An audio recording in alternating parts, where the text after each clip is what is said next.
Il faut vraiment que j'écrive cette vidéo. Ah tiens, il pleut dehors.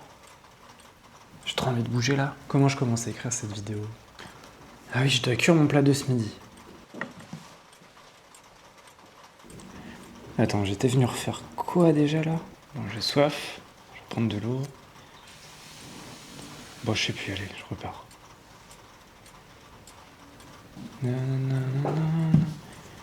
Attends, j'étais en train de faire quoi déjà? Ah oui, écrire une vidéo. Il pleut encore dehors là. C'était sur quoi déjà? Ah oui, le TDAH. J'espère que je vais pas trop me tromper. Tiens, les rideaux bougent. Il y a beaucoup de voitures qui passent dehors là. La vidéo, oui, le TDAH. Trouble. TD. Attends, j'ai quoi déjà après? Ils font du bruit les travaux à côté là. Concentré. Alors. Tiens, un message.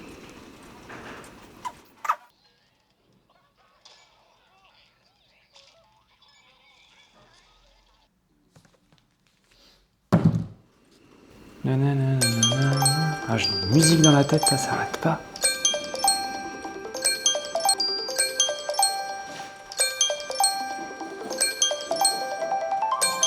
Oh purée, je vais encore pas manger ce midi.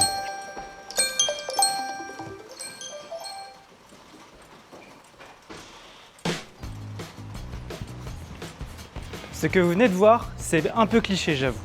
Mais c'est justement l'une des manières dont peut s'exprimer le TDAH au quotidien. Et c'est le sujet qu'on va décortiquer ensemble. Vu comme ça, on peut vite penser qu'il s'agit de paresse, de mauvaise volonté et parfois même d'une tendance à la mode pour justifier un manque d'effort ou d'éducation. Je m'appelle Axel, je suis éducateur spécialisé et je travaille au quotidien avec des enfants porteurs de TDAH. Mon objectif, c'est qu'à la fin de cette vidéo, vous sachiez précisément ce qu'est le TDAH, quels sont les effets réels sur le quotidien et quels en sont les vrais symptômes. On ne va pas s'arrêter à de la théorie. Pour les personnes concernées et les familles, je veux que vous repartiez de cette vidéo avec toutes les infos sur le parcours du diagnostic, comment ça se passe concrètement sur le terrain. On verra aussi comment faire valoir vos droits auprès de la MDPH particulièrement. On va carrément s'ouvrir un dossier pour que vous puissiez voir concrètement ce qu'on y met.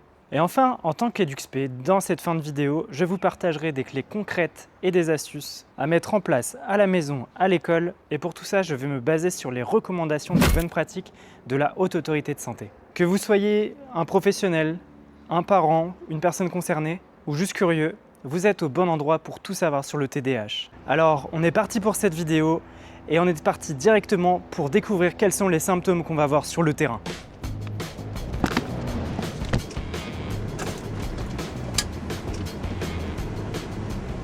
Comment repérer un TDAH? 3 catégories de symptômes principaux ont été identifiés. Ces 3 blocs, repérables de manière très différente selon les profils, s'expriment avec plus ou moins d'intensité. Les 3 catégories sont les suivantes: l'inattention, l'hyperactivité et l'impulsivité. Pour bien comprendre, l'inattention, c'est donc une difficulté à maintenir une attention soutenue, forte distractibilité, le moindre bruit déconcentre, des oublis fréquents dans le quotidien, une vraie difficulté à s'organiser et à finaliser les tâches. L'hyperactivité, elle peut être motrice, avec un besoin incessant de bouger, de remuer les mains, les pieds, être incapable de rester assis. Et elle peut aussi être mentale, avec un cerveau en ébullition permanente, des pensées inarrêtables qui fusent sans interruption. Et enfin, l'impulsivité, ils vont avoir une difficulté à différer une action, ils vont couper la parole, agir avant de réfléchir aux conséquences, et auront une intolérance majeure à la frustration. Pour bien comprendre, l'inattention, ce n'est pas que l'enfant n'écoute pas ou qu'il s'en fout, c'est que son cerveau traite absolument toutes les informations avec la même importance. Le bruit d'un camion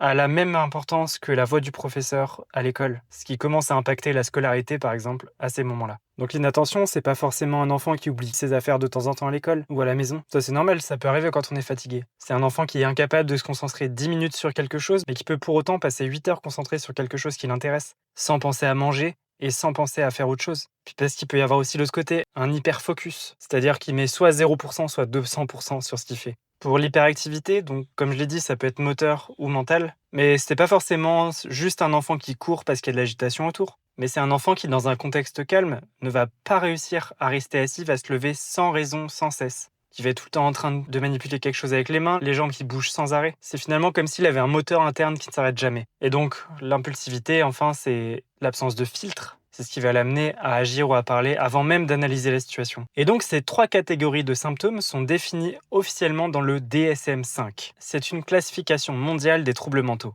D'ailleurs, petite parenthèse pour dire que de plus en plus de professionnels et de personnes concernées ou de familles aimeraient que ce soit retiré des troubles mentaux, mais juste que ce soit considéré comme des personnes fonctionnant différemment. Le DSM-5, plutôt que de vous le retranscrire et de le redire avec mes mots, j'aimerais que vous le lire entièrement parce que peut-être vous ne l'avez jamais lu alors que vous êtes concerné, et je pense que l'avoir mot pour mot, c'est important. Le TDAH est un trouble neurodéveloppemental défini par des niveaux handicapants d'inattention, de désorganisation et ou d'hyperactivité-impulsivité.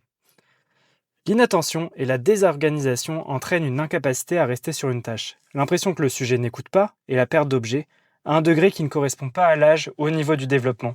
L'hyperactivité-impulsivité se traduit par une activité excessive, le fait de remuer, l'incapacité de rester assis, le fait de faire irruption dans les activités des autres personnes et une incapacité d'attendre. Ces symptômes sont excessifs pour l'âge ou le niveau de développement. Pendant l'enfance, le TDAH et des troubles qui sont souvent considérés comme externalisés se chevauchent fréquemment.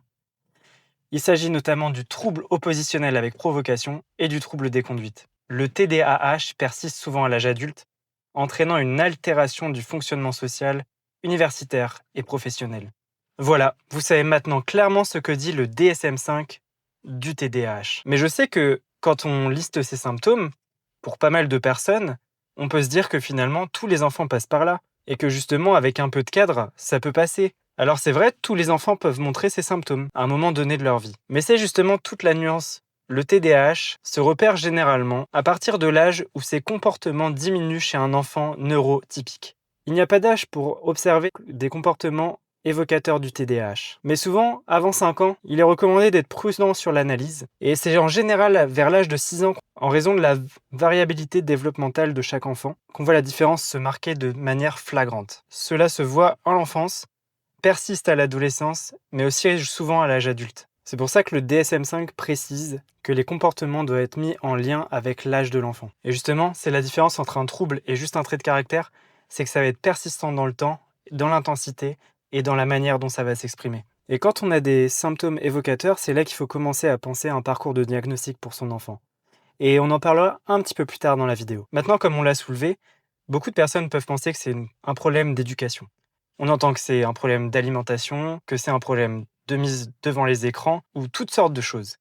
Et pour cette partie, j'aimerais me fier à la science, pas uniquement sur mes connaissances, sur ce que je peux en penser. Alors, on va changer de décor et on va rejoindre Laure qui est interne en médecine. Et elle va nous donner des chiffres clairs sur ce qu'on sait et ce qu'on ne sait pas du TDAH, ce qu'on peut affirmer ou non.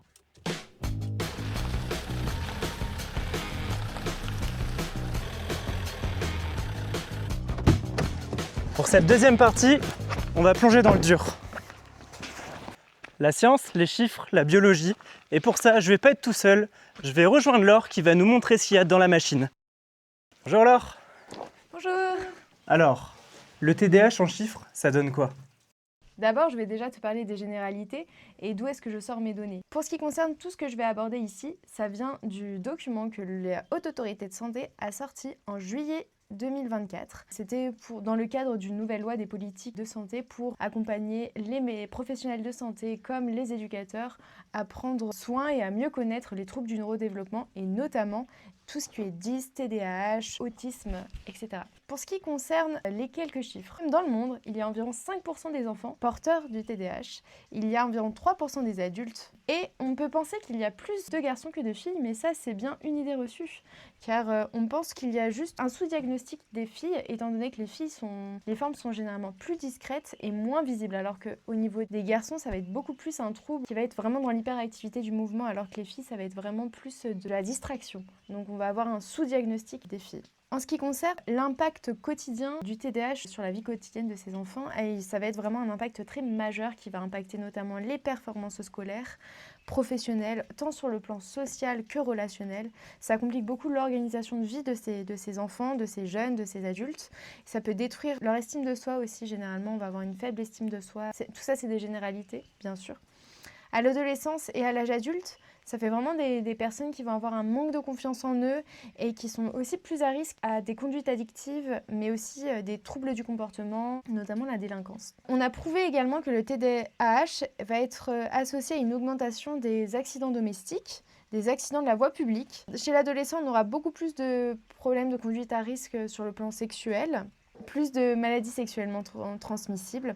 Et on va avoir également une mortalité par suicide plus élevée chez les personnes atteintes du TDAH. Ça a été prouvé dans certaines études selon les données de la Haute Autorité de Santé. Des études ont également du coup prouvé qu'il y avait un facteur de risque de délinquance, de criminalité, de troubles de la personnalité antisociale. Bref, ça complexifie beaucoup la vie de ces jeunes adultes. Mais ce trouble, il vient d'où? Est-ce que c'est une question de mauvaise éducation, comme on entend dire? Est-ce que c'est une question de mauvaise alimentation? Ou est-ce que c'est purement génétique? Alors, c'est multifactoriel, donc ça peut englober plein de choses. On aura une héritabilité notamment génétique qui va être immense quand même, environ 70%. Ça va inclure plusieurs choses. Quand on dit génétique, ça va inclure les gènes, ce que les parents transmettent, mais aussi tout ce qui est épigénétique. L'épigénétique, c'est tout ce qui est l'expression des gènes dans leur environnement. Donc ça va être vraiment multifactoriel. On ne peut pas dire que c'est purement génétique, on ne peut pas dire que c'est purement l'alimentation ou l'environnement. Parce qu'on va avoir également, en plus des gènes, le facteur environnemental qui va jouer. Notamment, tout ce qui va être facteur environnementaux pendant la grossesse. Par exemple, la consommation de toxiques par la mère, de l'alcool, du tabac. On va avoir également tout ce qui est perturbateurs endocriniens, que ce soit ingéré par la mère, ingéré par l'enfant. Beaucoup de choses intra-utérines qui se jouent.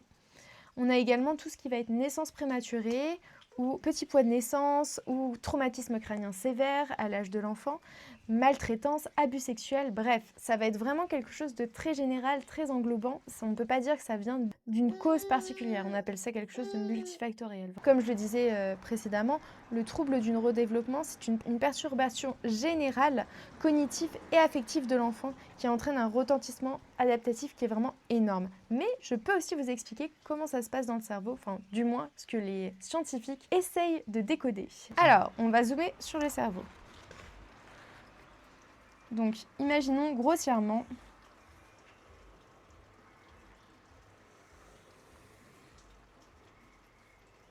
que ça, c'est notre cerveau.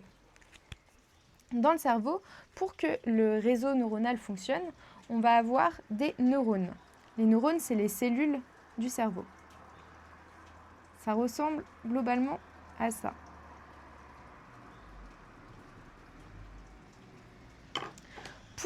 Donc nous, notre cerveau, c'est une machine électrique. Ça veut dire que ça fonctionne en courant électrique un peu partout dans le cerveau.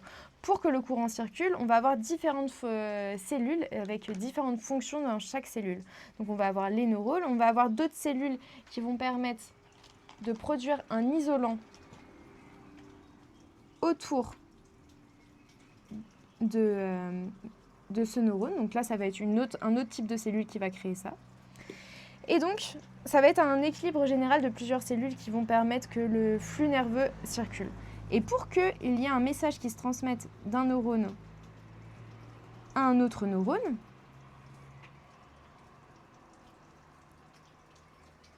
on va utiliser ce qui s'appelle la synapse. Donc ici, c'est ce qui s'appelle la synapse. Ça va être le lieu d'échange entre deux neurones pour que le message nerveux circule. Et pour que cela se fasse, on va avoir des petites molécules qui vont se déplacer comme ça, qui s'appellent le neurotransmetteur. Le neurotransmetteur, il va sortir d'ici pour aller vers l'autre neurone et être capté par ce neurone. Et après, il va influer un nouveau courant électrique qui va passer de neurone à un autre.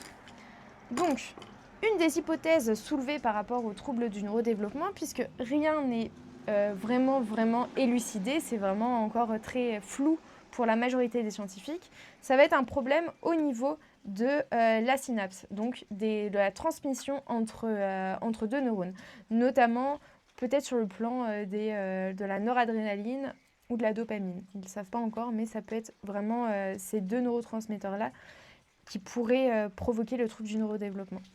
Et notamment au niveau du cortex préfrontal, c'est toute cette zone-là qui va jouer un rôle dans tout ce qui est l'inhibition, c'est-à-dire le frein ou l'action effectuée par l'enfant ou l'adulte. Ça va être tout ce qui est les fonctions exécutives, donc tout ce qui est marcher, manger, réfléchir, effectuer des actes. Donc on suppose que le trouble de l'hyperactivité viendrait d'un neuroatypique dans cette région-là. Mais on a aussi prouvé qu'il y avait des zones de l'hippocampe qui incluent la mémoire et d'autres zones du cerveau qui sont aussi impactées, donc plutôt qui fonctionnent différemment. Et comment on a fait pour prouver que c'était cette partie-là du cerveau, notamment préfrontal?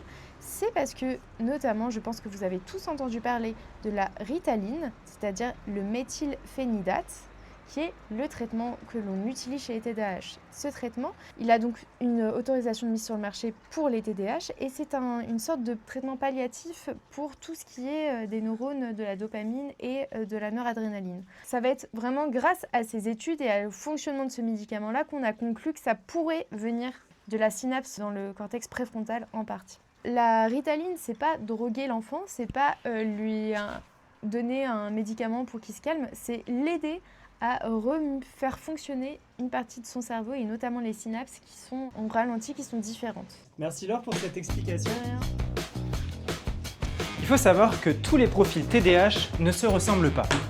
Si on prend le DSM-5 par exemple, il y a 3 catégories prédominantes. D'abord, la présentation inattentive prédominante, avec de grosses difficultés de concentration, des oublis, mais pas ou peu d'agitation physique. Ce sont les enfants dans la lune, très souvent des filles, comme l'a dit Laure auparavant, mais qui passent sous les radars parce qu'elles ne perturbent pas la classe. Ensuite, la présentation hyperactive, impulsive, prédominante. Une forte agitation, une incapacité à tenir en place, une impulsivité verbale, mais avec une attention mieux préservée. Et enfin, la présentation mixte ou combinée. C'est le profil le plus fréquemment diagnostiqué. On y retrouve à la fois l'inattention et l'hyperactivité de manière équivalente. Et au sein même de ces 3 présentations, on peut aussi avoir 3 intensités différentes, légères, modérées ou sévères. Et maintenant qu'on a posé les bases, qu'on sait ce qu'en dit le DSM-5, eh bien, une question cruciale se pose pour vous. Comment ça se passe concrètement pour le diagnostic? Quel est le parcours officiel pour obtenir un diagnostic TDAH sans s'y perdre? La première étape, par où on commence? Le point de départ, c'est ce qu'on appelle les professionnels de première ligne. C'est-à-dire que vous pouvez en parler à votre médecin traitant, à un pédiatre, ou aux médecins scolaires. Ce sont eux qui vont orienter l'enfant pour la suite du parcours. Étape 2. Qui peut poser le diagnostic? C'est une question qui revient tout le temps et il y a parfois des fausses informations qui circulent. Alors que les règles sont claires, le diagnostic TDAH est strictement médical. Un psychologue, un psychomotricien ou un éducateur comme moi ne peuvent pas poser ce diagnostic. Selon les recommandations de bonne pratique, c'est forcément un médecin formé spécifiquement au diagnostic et au traitement du TDAH. On considère tout médecin spécialisé, comme tous les médecins qui ont suivi une formation spécifique sur le TDAH, mais aussi les pédopsychiatres, les psychiatres, les pédiatres, les neuropédiatres, ainsi que les neurologues, puisque ces spécialistes ont une connaissance fine du TDAH et des troubles du neurodéveloppement via leur parcours de formation. Étape 3, la démarche clinique. Quand vous rencontrez ce médecin spécialiste, comment travaille-t-il? Eh bien, le diagnostic est purement clinique. En l'état actuel des connaissances, il n'y a pas d'examen complémentaire, de prise de sang, ou ce genre d'examen qui permettent d'affirmer ou d'infirmer le TDAH. Donc le médecin va s'appuyer sur les critères de classification du DSM-5 ou de la CIM-11. D'abord un entretien, un examen clinique avec les parents et parfois avec l'enfant aussi, qui va permettre d'évaluer le développement de l'enfant dans toutes ses dimensions. C'est là qu'on va explorer ses difficultés de fonctionnement, la sévérité des troubles et le retentissement dans le quotidien. Ensuite, il y aura un diagnostic différentiel qui sera fait pour vérifier que les symptômes ne sont pas dus à une autre problématique somatique ou psychique.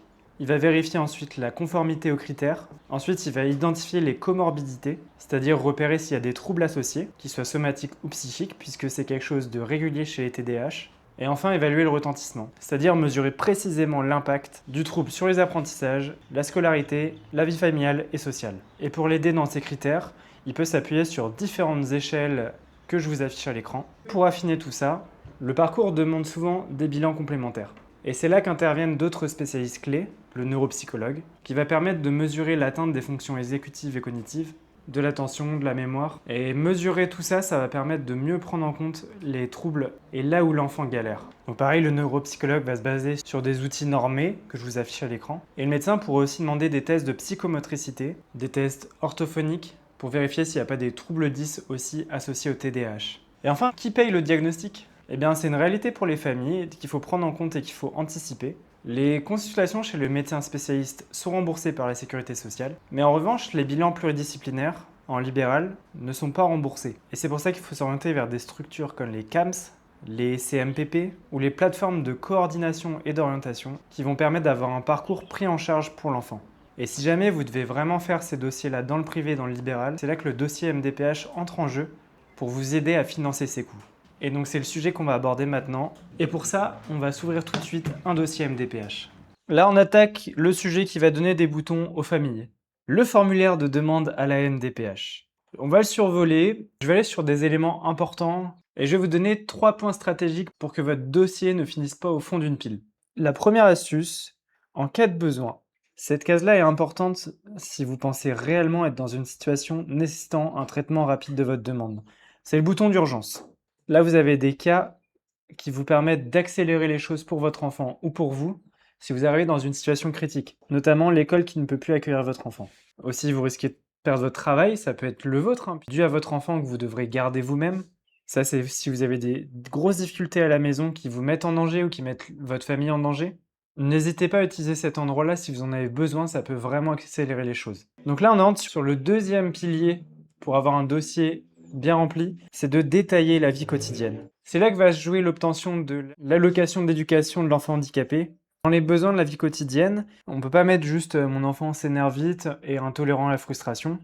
Par exemple, au lieu de mettre que les matins, le départ à l'école est difficile, vous pouvez mettre que pour le départ à l'école, l'enfant a besoin d'une guidance verbale continue pas à pas. Chaque étape de l'habillement, chaque étape pour préparer ses affaires, il a besoin qu'on le guide verbalement sur chaque étape. Que sans ça, il se déconcentre et que ça n'avance pas et qu'il finit en retard ou ne peut pas être accueilli à l'école. Tout ça génère un retard quotidien et un épuisement familial. C'est des détails précis et complets qui vont permettre de comprendre quelles sont les difficultés rencontrées avec votre enfant, à quel point ça vient demander de l'attention, de la présence et de l'énergie au niveau de la famille. Et ça, il va falloir le détailler sur tous les points de la vie quotidienne pour qu'il puisse comprendre à quel point le niveau de l'autonomie de l'enfant est limité. Troisième pilier, ça va être aussi sur la vie scolaire, puisque c'est souvent là que c'est impactant au niveau du TDAH. Pour ça, on va vous demander un document précis qui s'appelle le GVASCO, qui est un document qui va être rempli par l'école. C'est un document important que la MDPH va prendre en compte pour mettre en place des aides spécifiques à l'école. Attendez d'avoir cette partie avant de le déposer pour que ça puisse être mieux pris en compte par la MDPH. Maintenant qu'on a rempli cette partie sur le dossier MDPH, on va passer au concret du quotidien. C'est là où je vais être un peu plus dans mon domaine en tant qu'éducateur spécialisé pour que vous soyez le mieux équipé au quotidien. Et nous voilà dans cette toute dernière partie où je vais enfin ouvrir ma boîte à outils d'éducateur spécialisé pour vous donner toutes les solutions à la maison, à l'école, les différentes thérapies, tout ce qui existe pour les TDAH. On voit ça ensemble.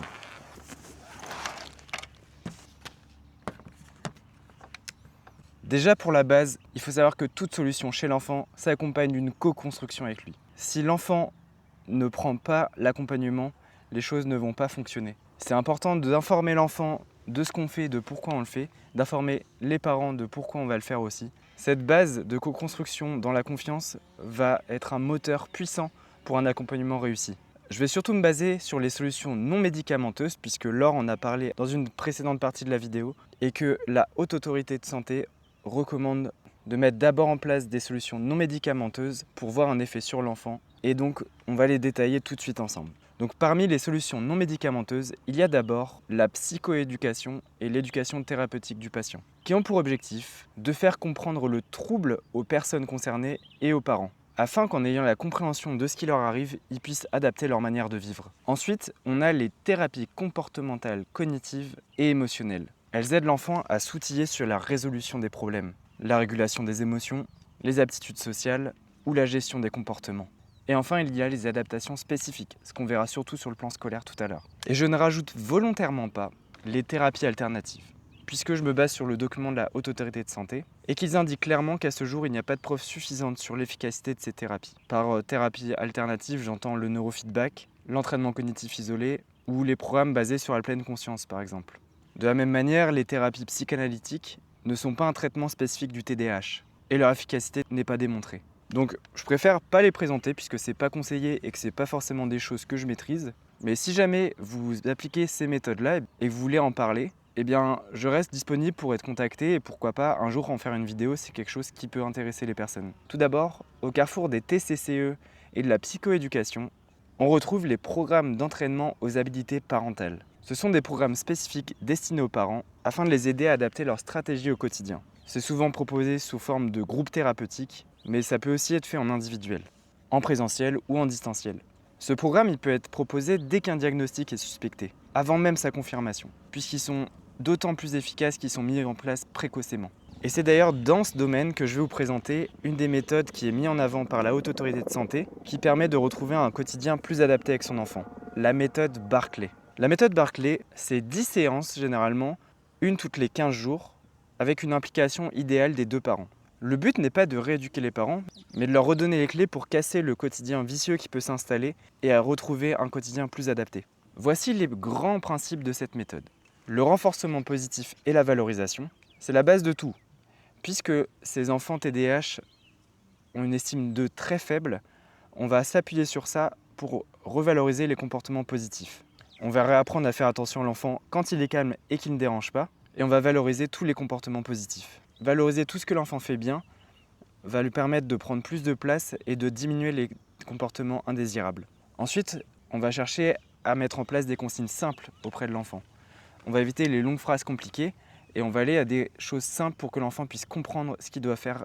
On va donner une seule consigne à la fois, courte, qui affirme ce qu'on veut et qui est positive. On évite les « ne fais pas ça », mais plutôt on va lui dire à l'enfant qu'est-ce qu'il doit faire. On s'assure que l'enfant est attentif au moment où on lui demande les choses et on peut même lui demander de reformuler ce qu'il doit faire pour être sûr qu'il a bien compris la consigne. Ensuite, on va structurer et matérialiser le temps. Les enfants TDAH ont une mauvaise perception du temps qui passe. Donc on va utiliser des planeurs visuels avec parfois des pictogrammes. On va utiliser des timers qui vont avoir pour objectif de matérialiser le temps qui passe et faciliter les transitions. Ensuite, un système de jetons qui va venir stimuler la motivation de l'enfant à accomplir des tâches quotidiennes.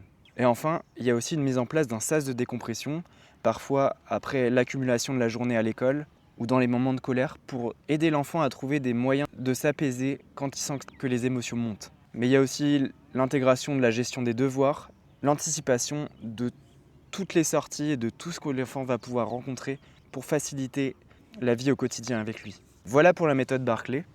Évidemment, ce n'est pas une méthode miracle, ça donne des outils et c'est efficace pour pas mal de familles. Ça permet surtout de casser le cercle vicieux où on est de plus en plus en conflit avec son enfant et de retrouver des moments agréables avec lui et de favoriser un quotidien apaisé, comme je l'ai dit. Ensuite, sur les solutions quotidiennes, il y a simplement aussi des choses sur l'hygiène de vie.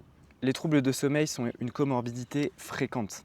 Ils ont souvent un décalage de sécrétion de la mélatonine pour s'endormir, ce qui fait qu'on va se coucher très tard et donc être très fatigué le matin.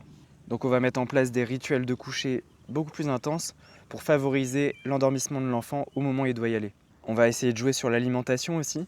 Donc pour ça, on va éviter les doses de sucre le matin. On va surveiller ce que l'enfant mange pour que ça puisse correspondre au niveau d'énergie qu'il va avoir besoin dans la journée. Ensuite, sur la gestion des écrans, comme je l'ai dit, les enfants TDAH sont plus sujets aux addictions.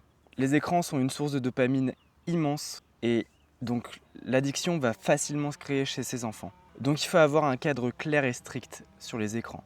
Savoir combien de temps par jour, savoir quel jour c'est autorisé et quels contenus sont-ils autorisés à voir. L'interdit total n'est pas une solution non plus, mais il faut que le cadre soit strict et utiliser des contrôles parentaux, peut-être pour que l'écran s'éteigne dès que le temps est terminé ou ce genre de solution.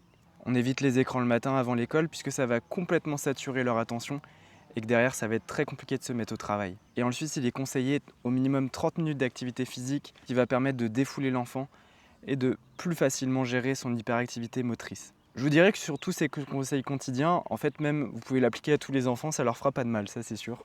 Mais chez les enfants TDAH, il faut être encore plus rigoureux sur tout ça pour que les conditions soient réunies et qu'ils puissent être le plus concentrés possible quand on leur demande. On va maintenant passer sur les solutions à l'école et pour ça, nous voilà dans une école puisque c'est un endroit où le TDAH impacte beaucoup l'enfant. Donc voilà une liste de solutions préconisées par la Haute Autorité de Santé à l'école pour faire face aux symptômes du TDAH. Ces solutions sont évidemment généralisées et doivent être adaptées à chaque enfant parce qu'elles ne vont pas fonctionner avec tous. Mais déjà, face à l'inattention et aux stimuli parasites, il est conseillé de placer l'enfant à l'avant de la classe, près de l'enseignant et loin des distractions. Les portes, les fenêtres. On essaye que son bureau soit le plus épuré possible pour éviter les distractions et qu'il n'ait uniquement le matériel nécessaire à la tâche en cours. Ensuite, pour faire face à l'attention de courte durée, on va chercher à établir un contact visuel fréquent avec l'enfant. On va mettre en place des signes non verbaux pour pouvoir communiquer avec l'enfant pendant la classe, quand il y a des moments où on sent qu'il est en train de partir. On va essayer de fragmenter les tâches longues en étapes successives pour éviter le découragement. Et on va privilégier la qualité de travail à la quantité de travail. Et pour l'organisation, on va préférer un cahier à un classeur où les feuilles peuvent voler et être difficilement rangées. On va utiliser des codes couleurs par matière et on va essayer de créer des rituels de début et de fin de cours pour structurer la journée de l'enfant. Et aussi préparer les transitions, puisque c'est parfois le moment le plus compliqué pour ces enfants. Face à l'hyperactivité motrice, on ne va pas punir l'enfant en le privant de récréation surtout. Parce que c'est un besoin vital de bouger qu'il a, et ça ne fera qu'amplifier les symptômes sur le reste de la journée. Ça peut être intéressant d'autoriser des objets pour qu'il puisse manipuler tant que ça ne fait pas de bruit et que ça ne perturbe pas les autres. Et on peut aussi lui confier des missions précises pendant la classe pour qu'il puisse avoir des moments où il va bouger, aller chercher un objet, aller écrire au tableau, faire ce genre de choses. Il existe 3 manières de mettre des aménagements en place. On a d'abord le programme personnalisé de réussite éducative, qui a l'avantage de pouvoir être mis rapidement dès qu'il y a des difficultés qui sont rencontrées par l'enfant. Et ça sans avoir un TDAH diagnostiqué. Ensuite, le plan d'accompagnement personnalisé, qui est destiné aux élèves sans reconnaissance de handicap, mais avec des troubles durables. C'est un document normalisé d'adaptation validé par le médecin scolaire, qui va permettre de mettre des choses en place sans attendre le diagnostic pour que la scolarité se passe au mieux. Et enfin, on a le plan personnalisé de scolarisation, qui va être mis en place une fois que le diagnostic est posé, et qui va déterminer si on va rajouter un AESH, des compensations de matériel, voire une orientation différente pour l'enfant. Donc l'avantage de ces 3 plans, il est surtout au niveau de la rapidité pour certains. D'autres vont avoir besoin du médecin scolaire, mais qui va pouvoir donner son avis. Et le 3e est le plus poussé, mais qui prend le plus de temps à mettre en place, avec par contre le plus de moyens possible. D'ailleurs, pour préciser, l'AESH, son but, c'est de favoriser l'accueil, l'inclusion et l'autonomie de l'élève. Maintenant, l'AESH, il faut retenir que ce n'est pas proposé de façon systématique, si le TDAH est léger ou d'intensité modérée. En parlant de la scolarité, il faut aussi penser à l'aménagement des épreuves. Et pour ça, des fois, on peut penser à un tiers-temps supplémentaire, sauf que ce n'est pas forcément une bonne solution pour les TDAH, puisque leur difficulté d'attention sur la durée va impacter ce tiers-temps et ils ne pourront pas l'utiliser. Il serait préférable de donner des pauses pendant l'épreuve pour que l'enfant puisse se ressourcer un peu, inclure la possibilité de bouger si c'est possible, le faire passer en priorité sur les oraux pour éviter le stress qui monte, et si possible, de le mettre dans une pièce un peu plus isolée pour éviter les distractions. D'ailleurs, au niveau de la scolarité, un point important, c'est que les enfants porteurs de TDAH sont plus susceptibles d'être touchés par le harcèlement scolaire, donc il faut avoir une veille. Je sais que tous ces points, c'est facile à dire, mais c'est pas forcément simple à mettre en place, surtout quand on a des grosses classes, mais ça donne des idées de ce qui est possible à faire. Et vous, les familles, ça vous donne des idées aussi de peut-être des choses à tester avec l'école où vous êtes. Et bien voilà pour cette vidéo sur le TDAH. J'espère qu'elle aura été complète, claire, précise, qu'elle vous aura donné des astuces concrètes, de la compréhension. C'est un vrai défi au quotidien pour les familles. Mais j'ai envie de vraiment finir sur une note positive parce que beaucoup de familles peuvent s'en sortir. Avec des bons outils, un bon accompagnement et une bonne compréhension de l'entourage de l'enfant, ils peuvent développer des forces incroyables. Ce sont des profils avec une immense créativité, dotés d'une grande résilience, d'une forte empathie et d'une capacité unique à penser hors du cadre. Et si vous êtes un parent démuni dans cette situation et que vous avez besoin que certains de ces outils s'adaptent à votre situation, j'aimerais vous proposer de me contacter car j'essaye de structurer actuellement une méthode d'accompagnement entièrement basée sur les recommandations de la Haute Autorité de Santé, par exemple sur le programme Barclay, pour avoir un accompagnement le plus global possible et le plus adapté à votre situation. Et pour construire ce programme précisément, j'ai besoin de vos réalités. Donc c'est pour ça que je vous laisse mon mail en description pour que vous puissiez me contacter, qu'on puisse travailler ensemble et voir si on peut mettre un accompagnement en place. Je suis en présentiel à La Réunion, mais je fais aussi du distanciel, puisque par exemple la méthode Barclay peut s'appliquer en distanciel.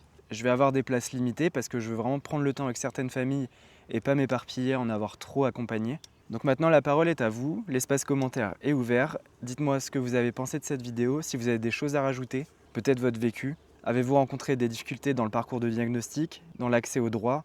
Pensez à vous abonner à cette chaîne, parce que ça va aider mon travail. Je vais faire d'autres vidéos sur des troubles du neurodéveloppement, notamment une vidéo sur l'autisme qui va bientôt arriver.